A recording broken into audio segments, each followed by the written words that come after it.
love weekend. Hey everyone, how are you doing on this fabulous Thursday? A little cold here in the Front Range of Colorado, but it's winter. It's supposed to be cold. Um, I think today we're so overloaded in the digital age that sometimes when we see a cold day, it's just a cold day, but it's cold here. Welcome everyone. Thank you all for, enriching my life with your presence. And I just invoke great favor upon you all. Favor in every way of your life and restoration. There was a particular line I remembered, that the restoration of that which the cankerworm has eaten and devoured, may it be restored back into your life sevenfold. And that's what it is. Nothing missing, nothing broken. And though we may differ in our opinions, our perceptions, and our views, we are all of the family of man. And so within that, I just speak peace in your life as well. So welcome everybody. Happy birthday, Starseed. Good to see you. Saw Susan in here from Blue Bottle Bunny Farm. So sorry to hear about, your husband last week. We wish him well, and we wish him a speedy recovery, and, to speak peace into both of your lives. So thank you for being here. And so skies above, I think it's warm enough to go into the pool. Well, far out. Nothing wrong with that. That's pretty cool. So how is everyone? Lois, good to see you, my dear warrior queen. I'll tell you, we've got some of the best people in here. Ricky, how are you doing? Let's see who else is in here. Dwayne, good to see you. Hello. Ellen, good to see you as well. Kato, hello. And Deb. Patrick, how are you? Speak peace into your life and to Angie's life as well. We just speak great peace into her body as well. Sherry, how are you doing? Good to see you again, my dear. Peter, Mark, knowledge seeker, hello. Good to see you, my friend. Sal, chaos. I love that. More truth than that than what most realize. Part of our problem. I love that. Kent, good to see you. Hola, good. Hey, Caro, good to see you, my love. Hello. Peter, good to see you. Jim, 3D working wide. I love that. Hello. Consciously aware. Good. Well, thank you. You're so sweet. Angela, good to see you. Skies above. Loretta, so lost in space. Again, y'all are some of the best. Jim, how are you doing? From Scotland. Well, greetings, sir. I guess it's about dinner time over there, right? I would suspect 7 or 8 o'clock. Greetings to you, my friend. And greetings to everyone around the world. Next Wednesday, we're going to have a special guest. I'm really looking forward to this, particularly where she lives. I don't think if I've ever seen a channel that has somewhere from her country, but I'll give more details on it about Monday. So, but it's going to be fun. So Johan, hello. How are you, my dear? Good to see you. So wherever you are in your life, just invoke great favor on you. That's the thing. So in the ever-changing world that we live in, we really are in an age, folks. I know it's been defined. I was part of that definition, the information age. Maybe. I remember sitting in meetings back in 96, 95, before the internet was out here. It was still dial-up. We were still dealing, with, we thought 512K on a bandwidth was smoking, baby. And I remember a particular meeting. I was at Beaver Creek. I was living in Austin, Texas. Anyway, it was called Executive Mindshare. And CEOs from all the startups back then, there wasn't e-commerce, that we were defining it. And that was just my point. We took something back then that made the titans today. And think about it. The generation of wealth that has been generated in the short amount of time is, folks, it's freaky. And hello, Richard, how are you doing? So, I can remember sitting in these workshops, these, we breakout groups, and trying to define, well, what is e-commerce? Listen, I can remember sitting in front of analysts in Wall Street, telling them that the days of brick and mortar were over, and they're just looked at me, and many of others of us who were ahead of our time, visionaries.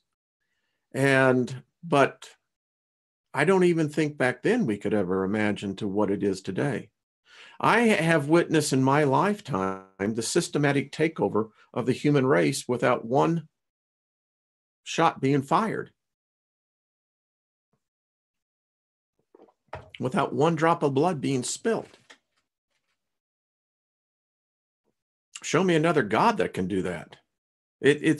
And folks, I bring this out because we've got to begin to rearrange the pieces. The way they are right now, they're against us. But getting back to where we are. So today we're in an information age. I'm convinced our brains were not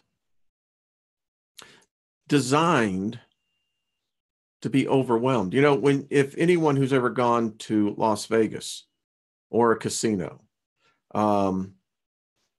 there's a science that's being used against you. Now, we love it. That's why people go. It's the illusion. The illusion becomes more real than the reality. And we love to immerse ourselves into these illusions. And if we're doing it now, and to use, if the man ever lived, if he did, his words, but to actually quote a phrase, there is nothing new under the sun that is not known to man. Now, us free thinkers, when we hear that and we ponder and pontificate upon it, the implications are mind-blowing. It would clearly define a cycle. It would clearly define that we've been here before. Hello, Seals and Crofts. We've all been here before. And have we? Could we not argue that we are witnessing the de-evolving of our species? Now, coming from the technology side of the equation, I lived in that illusion that I saw technology being the savior of our species. Well, if we didn't have the answer, all we needed was the technology. The technology will save us. I contend that today, technology is in fact the replacement for the saviors of the past religions. And that regardless of where we stand as a baby boomer, a Generation Xer, the statistics are coming in, and we know that the millennials are the major shift now. And anyone that studies anthropology, look at our species right now, sapiens. We're seeing the largest shift, and It's happened to us before. All gods come and go. All gods are born, all gods die. And we're going to study something today that who would have thought the arachnid would have had such a impact on our psyche. And, and when we come up, I don't know what your feelings are about spiders. I don't particularly like them. I've got bit by one. I saw that someone was recovering from a brown recluse. Sucks. Know a person who almost lost her leg due to a brown recluse. But spiders, they're everywhere. They can fly. They're all over the what we would call the toposphere of our planet. They're in caves, deep in caves. And I know this is going to sound strange, but every religion has them in there. In fact, the big three babies, the spider is attributed to as a good fortune, a savior. And we'll see those stories. Tech can still save us. Yeah, I think it can. It's a matter of who's controlling who. We're going to look back if we survive. The debate is on that. I mean, there are so many studies out there. If you look at the male population of the world overall, the sperm count is decreasing at an alarming rate. Yeah, some anthropologists, and you look at this from a growth perspective, some see a counter. Now, to the positive side, all of you who partake of cannabis, you males, no, your sperm counts are going up. So they take it for what it is. So spiders, colorful, beautiful. There's a tarantula that I just think is just absolutely gorgeous. It's iridescent blue, and it's just down in South America. It's just absolutely beautiful. But anyway, yeah. So we're at this point now. It's really quite, I think it's a very special time. When my time is over here and I pass over, we're going to do a show next week of how to begin. I've gotten a number of requests, and so we're just going to do one. I'm going to probably give you my version of what I have been told, what it's like. I've been there. I've seen it from both the astral projecting, and I've seen it from actually knocking on that door. So it's quite amazing. We're witnessing probably one of the biggest shifts of our species. Some contend that we're actually seeing the birth of a new species. I would have to contend that they may be right. Now, I'm not so much sure that it's transhumanism. I think transhumanism is, I think it's a utopia that will never be attained. Because right now, anything that we defined as utopia, unfortunately, is being designed by the Despasians that are actually the ones that are enslaving us. We got to get out of this. We're going to do the Sapient Summit. I'm going to go and do a business plan. I'm going to put it out there into the investor world, and we're going to get this thing done. I think we need to do it. In the interim, we're going to try to gain as much knowledge as we can. And, and understand knowledge is truly blindfolded. One of the things I learned from reading the Yetzirah Zephyr was the fact that here's what most in their pursuit of knowledge don't understand. Knowledge is neither good nor evil. It just is. And on the road to wisdom, it's the hardest thing to master. All the great magicians of our past that are in our mythos, of our belief systems, They understood something that the masses didn't. Today, we have the distinct advantage over our ancestors because we do have, in fact, a real living oracle. It lives. Listen, if it's got us, in other words, if we can go to it and it can tell us everything about us, and then it's a trickster on top of that. No, not a trickster.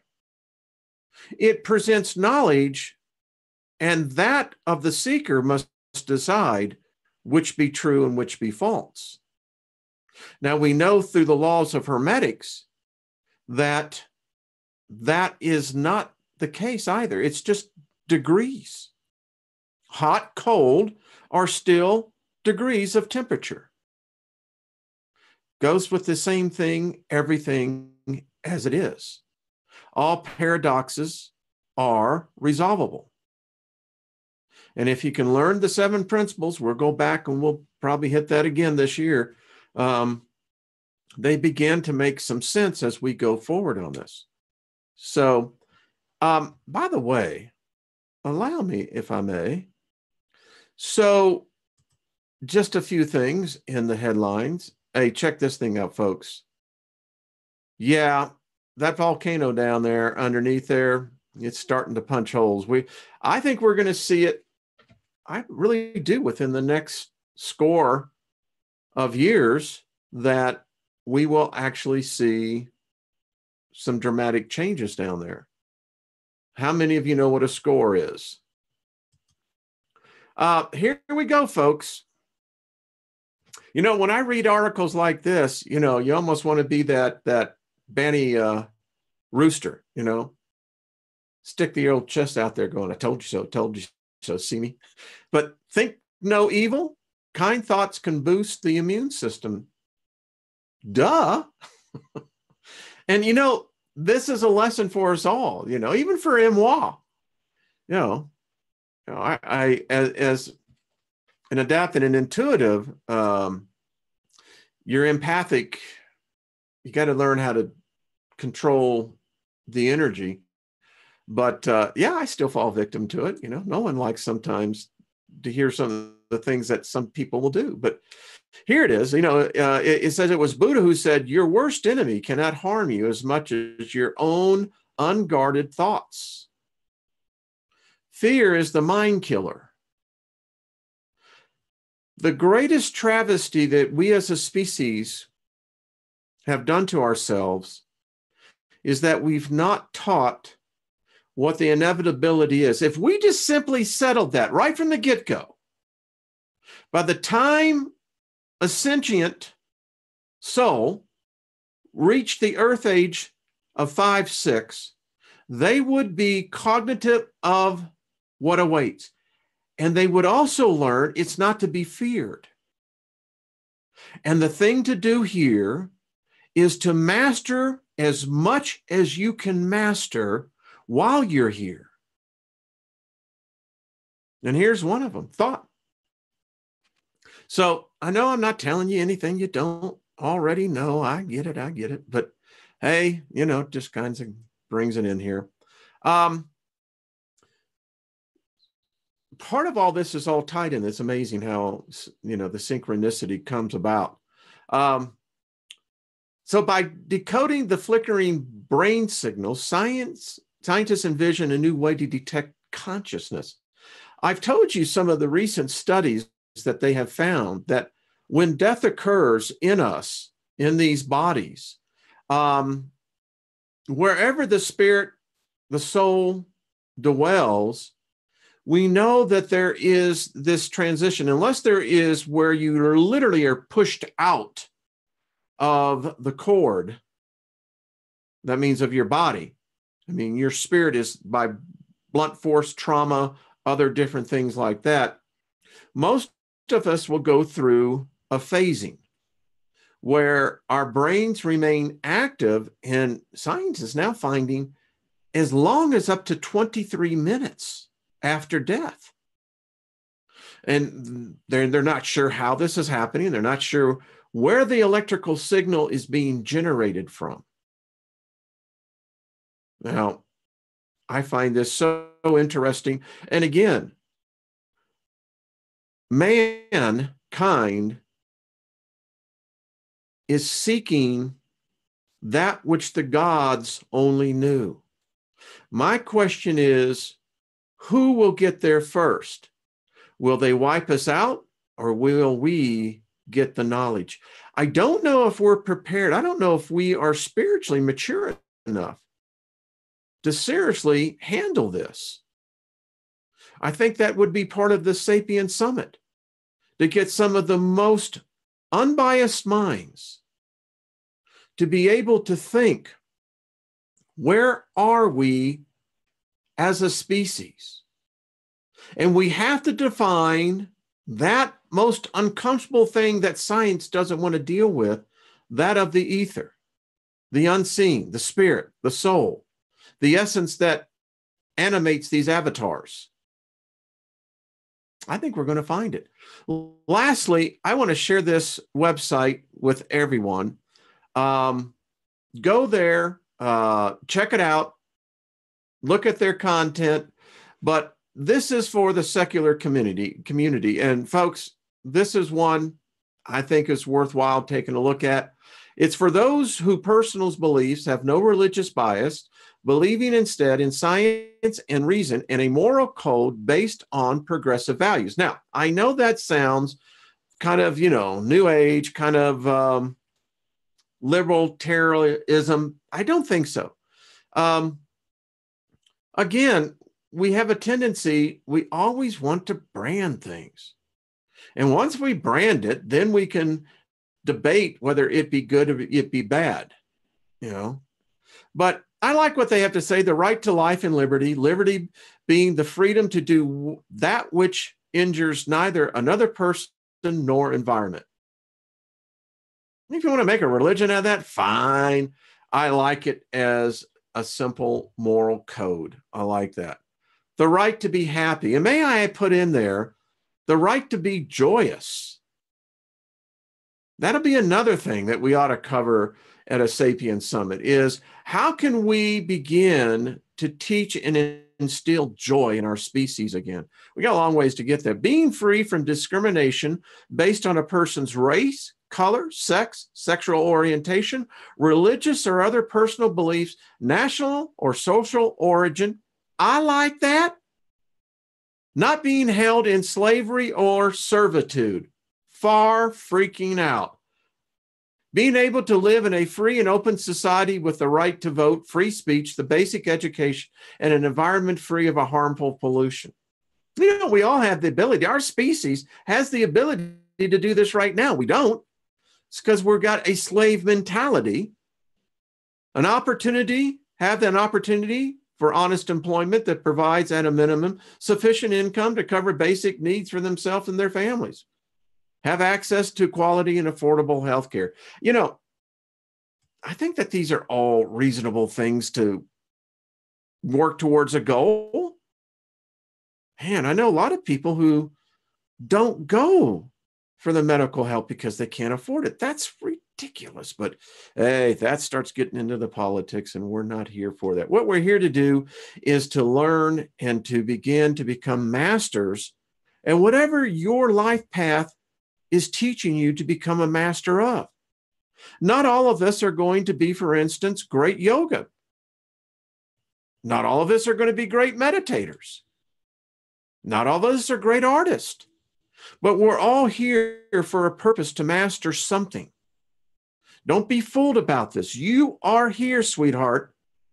You good-looking dude, you're here for a reason. I don't care if you're 84 or if, as I found, I've had some younger viewers, which if you're 12 years old and you're listening to me, far out. Send me an email. I'll send you some good books.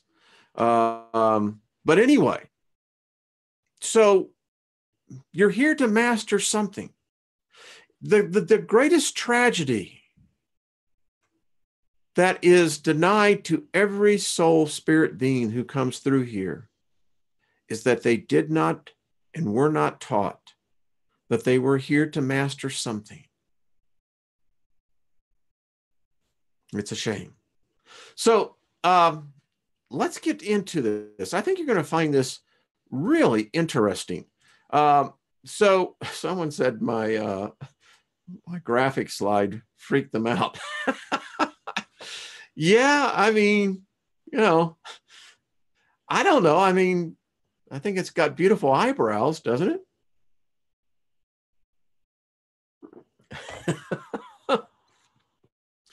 All right, let's get right to it.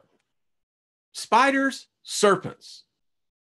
A very good friend of mine here, she sent me this book, and it has been great. It's called, let's show it to you all. It's called Living with the Gods and Beliefs of Other People. And it's fascinating. It's eye-opening, it's mind-expanding. And these two characters, I mean, they give people the freaks out, you know, the heebie-jeebies, but yet there's something in our past that these two are much more connected than what we ever realize. It is said in some of the books I'm reading that before they came, and they do exist, the elusiveness of it is truly defining what they is. How is that defined? How is it interpreted? But for right now, let this be suffice to cover our topic. Before they came, mankind communed with the others. Now, I find it really interesting in the bronze books, the Cobran Bible, you'll find a number of stories on the origin of mankind. And in a lot of these narratives, it is just that. Man communed with the others, and mankind talked and communed with both the animal kingdoms and the plant kingdoms. We have stories and references to this even in our Bibles, our Qurans, all of the holy books that are out there. There are stories of the beginning where our kind, humankind, we were much more one with our environment. Now that goes counter to many belief systems that says that we were actually placed here, that we're not indigenous to this world. Well, I don't know. These bodies are made of all the elements that this earth is. So however you want to look at it. But the fact is, we don't do it anymore. Some of us can. I know some of you, because you've written me, can talk to the plants, talk to trees. And when you go out, nature responds to you. I know many of you can talk to the animals. I can. It's there. Wouldn't it be wonderful, instead of teaching children that materialism is the only goal in life, is how rich you can become, instead of teaching them how to become one with their environment, teaching them that it is in fact real to talk to animals, to talk to plants, to talk to the trees. We shut it down in us. I think it's done purposely. So this cat,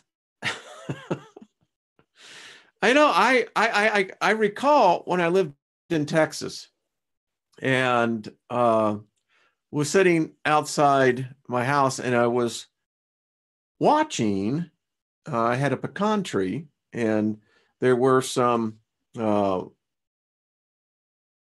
forget what, azaleas. That's what they were. Yeah.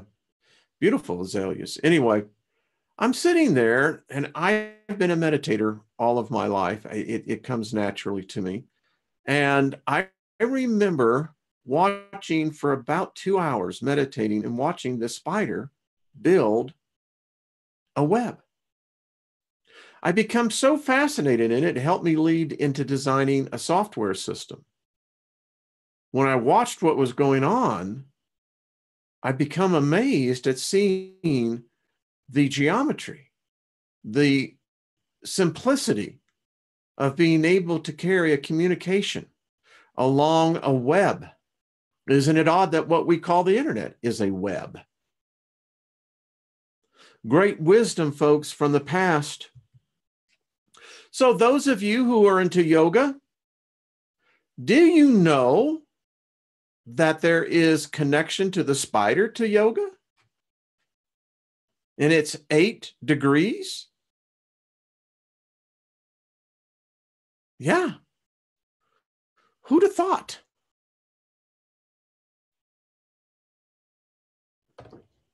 Something to ponder. Studying arachnids and their characteristics, remember, they are of the animal kingdom, but they can teach us in a broad sense the restraint of all mental modifications. And those of you who study and practice yoga, you know all of this. But for those of you who don't, I'll leave you with this golden nugget. It's the power of concentration. If you learn to master that, many of you will have to decide whether you want to stay here or you want to begin to move on.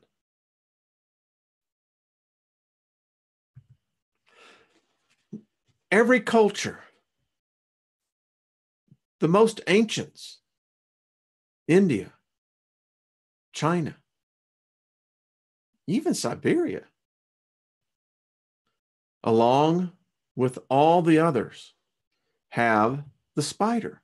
Kali has been referenced with that. Athena, wife of Zeus. Peru, the Nazca. Ever ask yourself, why did they put a spider there? Now, you know, they have all the different theories on ancient aliens. Love them. I don't know if we've gotten it right, but if you're going to make something that you could see from high above the atmosphere, it makes one wonder, doesn't it? We've heard of tales of lands of giant spiders, spider people. Where did that come from? Native North American Indians, the dream catchers, all predicated on the spider web. Knowledge abounds around us, not just from the great oracle. Lilith, Earth. Creation desires to teach us. And this is how we learned for many millennia. It was Earth who taught us. It was the other spirits who taught us. The spirits in different kingdoms. What I call the true human beings, knew this. There was a reason for the emblem to be always there. It goes back to the golden era, the time when the gods, the Titans, lived here.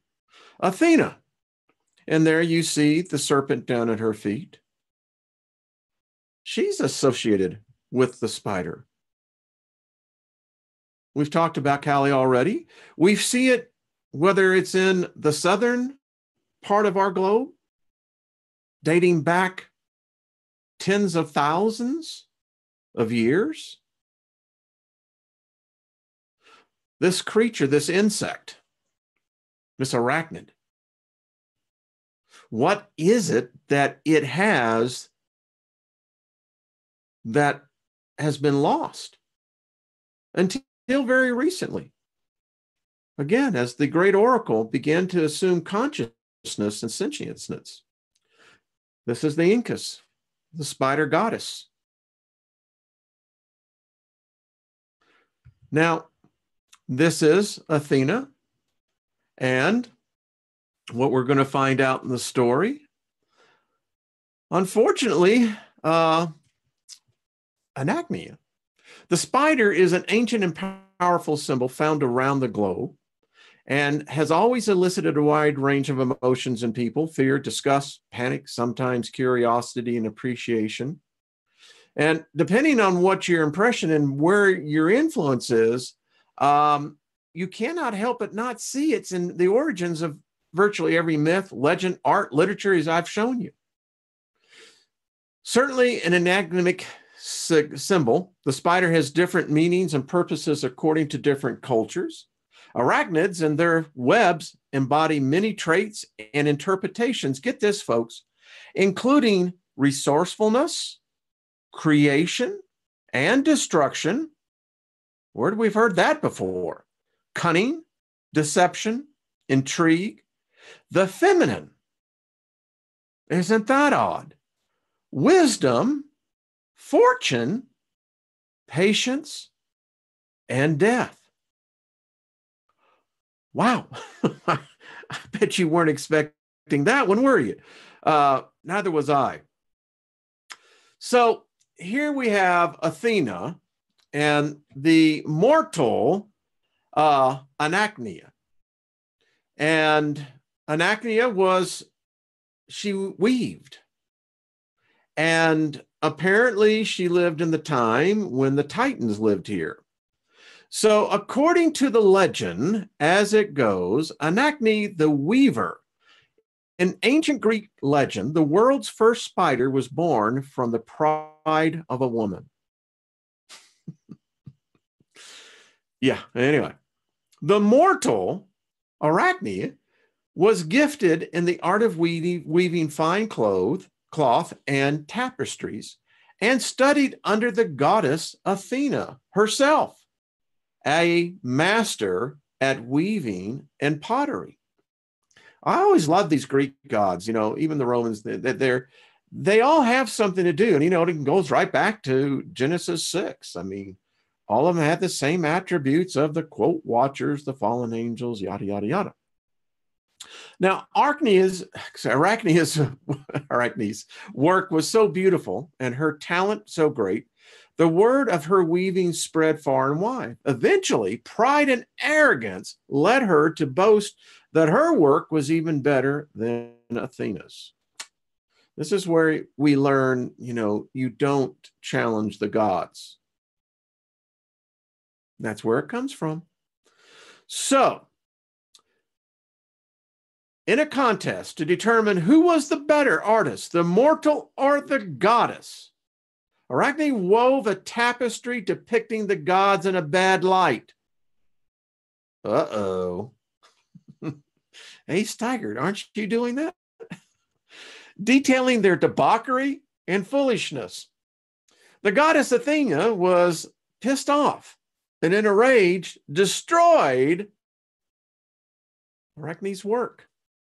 My. They do have a tendency to show their emotions. And so what happened, Athena turned her into a spider. Man, holy crap. But it's not as you think. So Arachne, she was horrified and ashamed to realize where her hubris had taken her. Well, she hanged herself. Now, Athena, feeling that the mortal had learned the error of challenging the gods, turned the hanging rope into a web and Arachne into a spider so she might weave beautiful creations for eternity, all time. This is the origin of the word, you got it, arachnid, a term we use for spiders to this very day. Being crafty and industrious weavers of web is only one trait of spiders which have been used symbolically across the ages.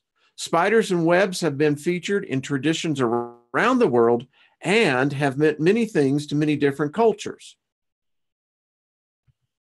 And here it is playing out in the Greek and Roman mythology. Now, in many cultures, spiders stand as the creators of our universe and world and also serve as agents of destruction. Isn't that odd? A returning theme we hear throughout the ages. For example, in ancient India, it is written that a large spider wove the web that is our universe. She sits at the center of the web, controlling things via the strings. In legend, it is said that she will one day devour the web, the universe, and spin another into its place. I can quote you that directly from the Bible. I can quote you the same thing directly from the Quran. Are we beginning to see something maybe here, folks? Nothing original. Egyptian mythology tells of the goddess Neith, a spinner and weaver of destiny, and associates her with the spider. She is often depicted with a weaving shuttle in her hand or a bow and arrows, demonstrating her hunting abilities.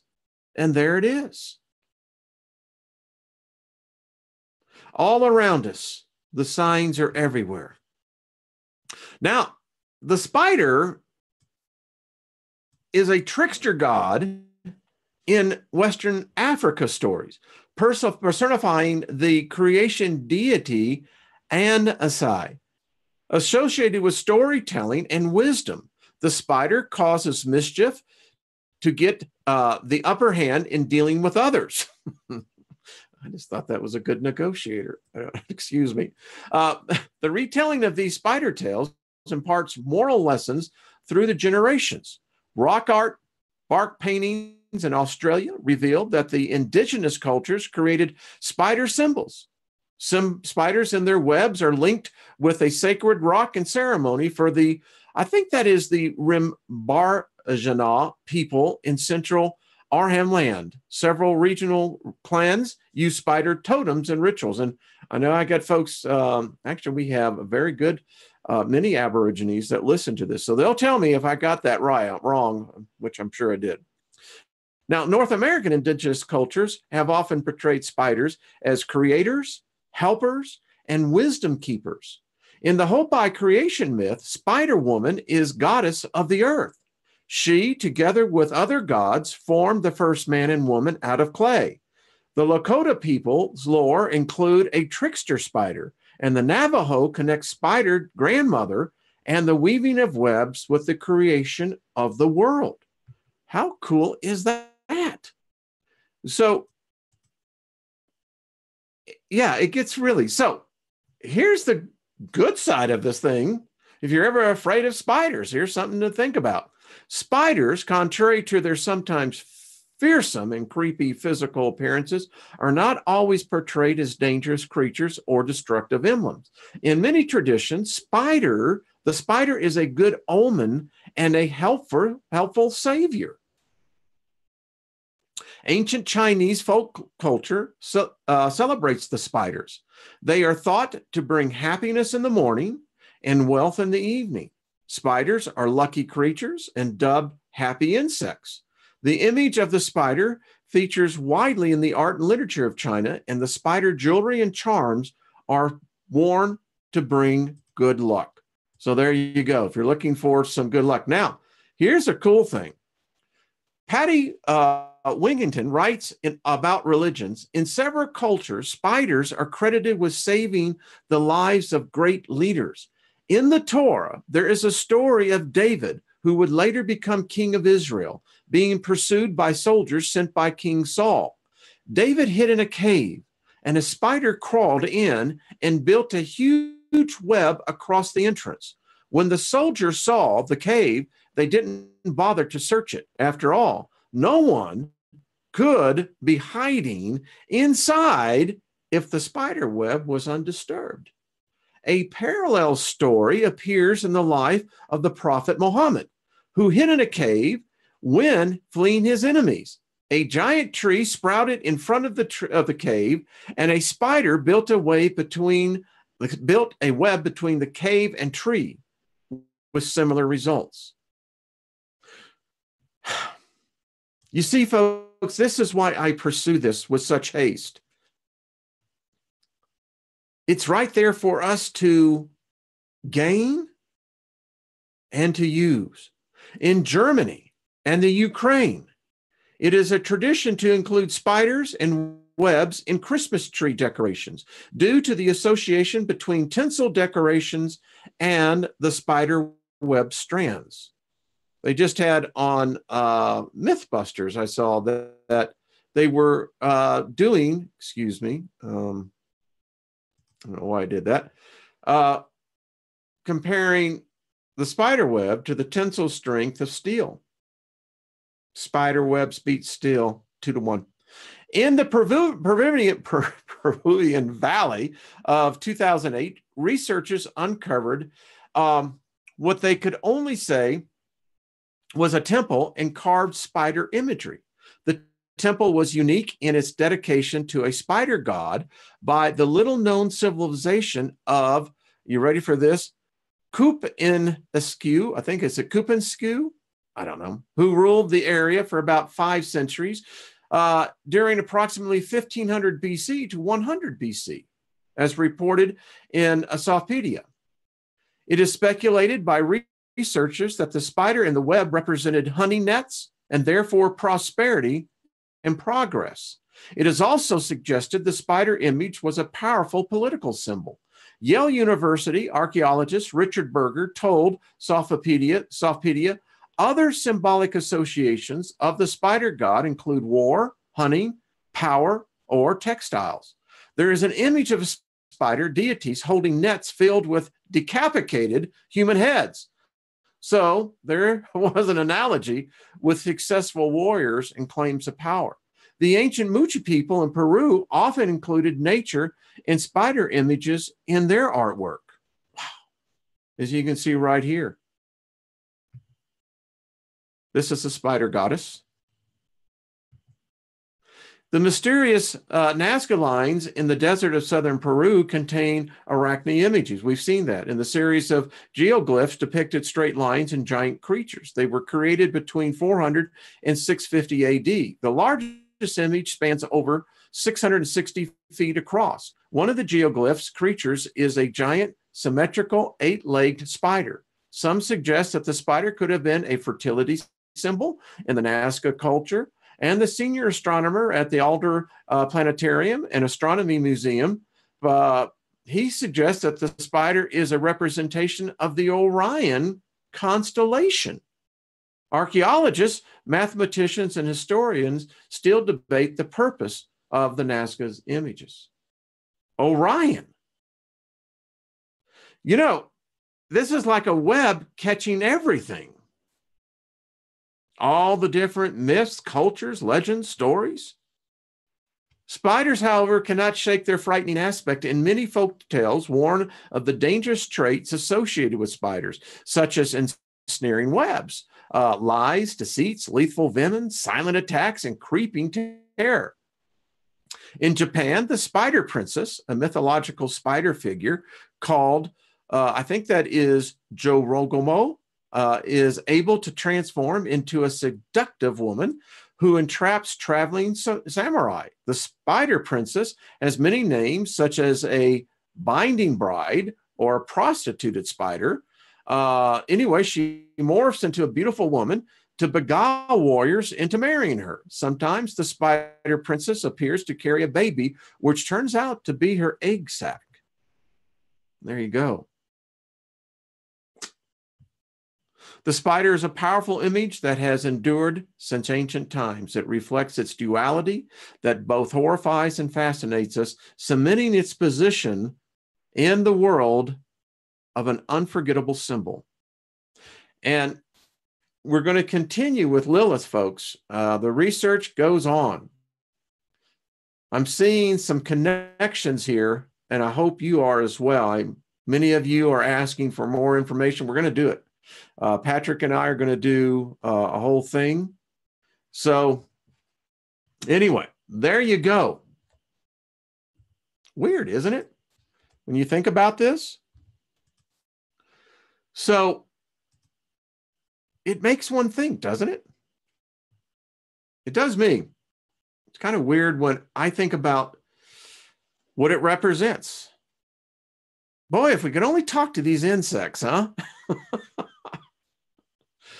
Well, folks, I will be on tonight on the Steiger Perspective over at artistfirst.com. We're going to be talking about the Sapient Summit. I think its time has come. The idea came to me 2 years ago. It's actually in the archives, but yeah, its time has come. Everything in its proper season, right? So join me over there. Aphrodite, yeah, truth in me,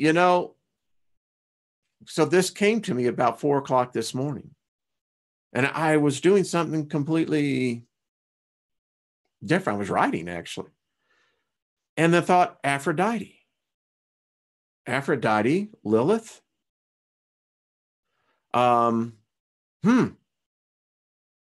two stories, if you take Lilith out of the demiurge, or the bad light that she's been painted in, is that I often say this: if you're going to accuse someone, let the accuser come and hear from the accused, So anyway, could it be that her presence is still weaving as a mother would, looking over her offspring? No. Who knows? Always love Jethro Tull. There you go. You guys are the best. I'll tell you what, you're a far out group. Got to get this group together. I swear. Could you imagine that? Might be one of the most greatest events since Woodstock, huh? I flatter ourselves, but hey, never know. Woodstock did a lot of good, right? Hello, Viola. How are you doing? Thank you, my friend, and thank you, all of you. It's just bringing it out, folks, free of charge, just laying it out how I see it, and I'll let you pick up and chewing on a little bit. I'm going to tell you what, some of you that have been writing, I love your minds. Thank you for allowing me to come inside and to be a part of your journey. Many of you get to come inside this Wayne's world, but I love reading your emails. Some of you, I know you guys got some fabulous thoughts. You're seeing connections of connections. And there was a show on PBS number of years called Connections. And I forget who the host of it was. I'll think of it in a second. But he started out a show on a subject and then completely went down the rabbit trail. But when you got back out of it, you were right back at the same place. Everything's connected. Y'all are far out. Love every one of you. Thank you for being here. Even for the thumbs down. Those are just cool. I can dig that. We all have those days. Can you post a link to where you will be later? It's right, Richard. It's in the description section. It's right there. So, all right, folks. Thank you. Be here tomorrow. And I'll be making an announcement. Be doing an interview tomorrow evening, early afternoon. No, early evening. Yeah. What time is it anyway? By George. Appreciate y'all. Be good to yourselves. If you're where it's cold, keep yourself warm. If you're where it's warm, have a dunk for me. Get out there and enjoy it. Love life, folks. Learn this one question. If anyone asks you, what is the purpose for life? You can answer them. It's for you to master whatever it is. I really do believe that. And if we can all learn to become masters and then begin to share the mastery with others, folks, it wouldn't take long for this just to become absolutely viral. All right, folks, be good to yourself. I'll talk to you later. Be listening to you, or hope you'll be listening to me. And we'll see you tomorrow here at noon again. Be good to yourselves. Thank you again. Bye-bye.